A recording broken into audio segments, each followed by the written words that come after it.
ठीक है बेटा, तो एक्सरसाइज नंबर 12 में एक चाइल्ड दी है। यहाँ पे ऐसा बोला है कि पहले ये चाइल्ड ने अपने हाथ को आउटस्ट्रेच्ड रखा था एंड फिर उसने अपने हाथ को फोल्ड कर दिया। कर दे भाई, चल ऐसे।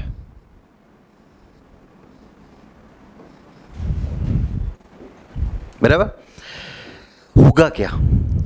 हाथ स्ट्रेच रखने से, फोल्ड करने से, ये दोनों कंडीशन में फर्क कहां आता है? कहां आता है? एयर रेजिस्टेंस तो बेटा हम काउंट भी नहीं करते मोशन में, मोमेंट ऑफ इनर्शिया में आता है। सेंटर ऑफ मास वहीं पे रहेगा। हाँ, अगर तो एक ही हाथ फोल्ड करता है ना तो सेंटर ऑफ मास चेंज होगा, लेकिन दोनों हाथ एक जैसे थे, जहां सेंटर ऑफ मास था वहीं पे रहेगा। फर्क आता है मोमेंट ऑफ इनर्शिया पे। कैसे? जब ये आउट स्ट्रेच रखती है ना अपने हाथ, तो होगा क्या बेटा? पार्टिकल सेंटर से दूर थे। जब पार्टिकल सेंटर से दूर होते हैं ना तो m इंटू आर स्क्वायर है, आर बढ़ा, मोमेंट ऑफ इनर्शिया बढ़ेगी। जैसे ही अपने हाथ इसने फोल्ड कर दिए, पार्टिकल एक्सिस से नजदीक आ गए, रेडियस कम हो गई, मोमेंट ऑफ इनर्शिया कम हो गई। बराबर? तो मान लो कि moment of inertia initial condition में आई थी, फिर क्वेश्चन में ही बोला है कि ये हाथ फोल्ड करने से नई मोमेंट ऑफ इनर्शिया कितनी हो गई?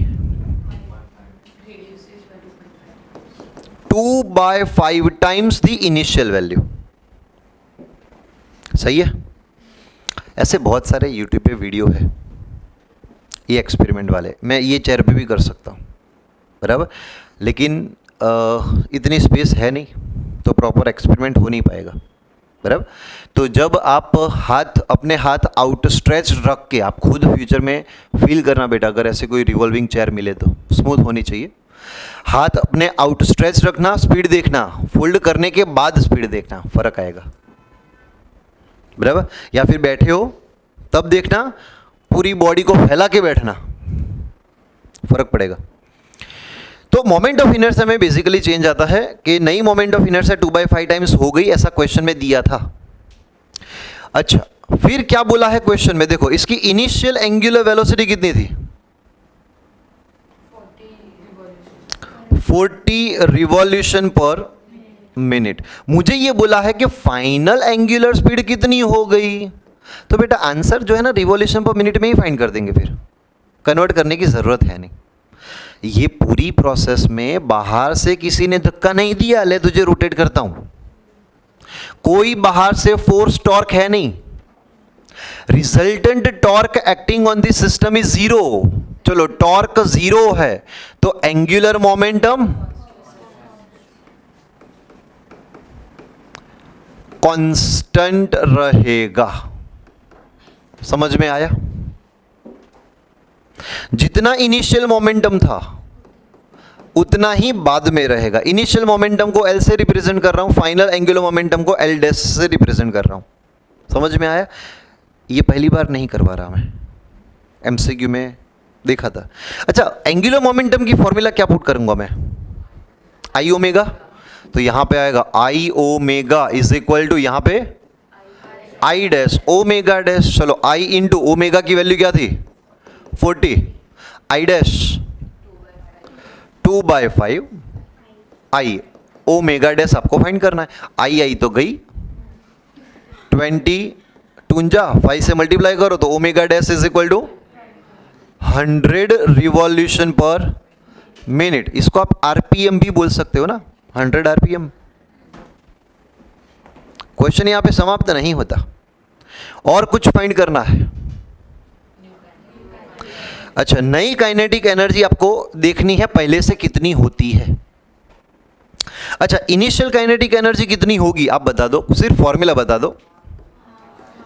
Half I omega square. अच्छा, नई काइनेटिक एनर्जी कितनी होगी?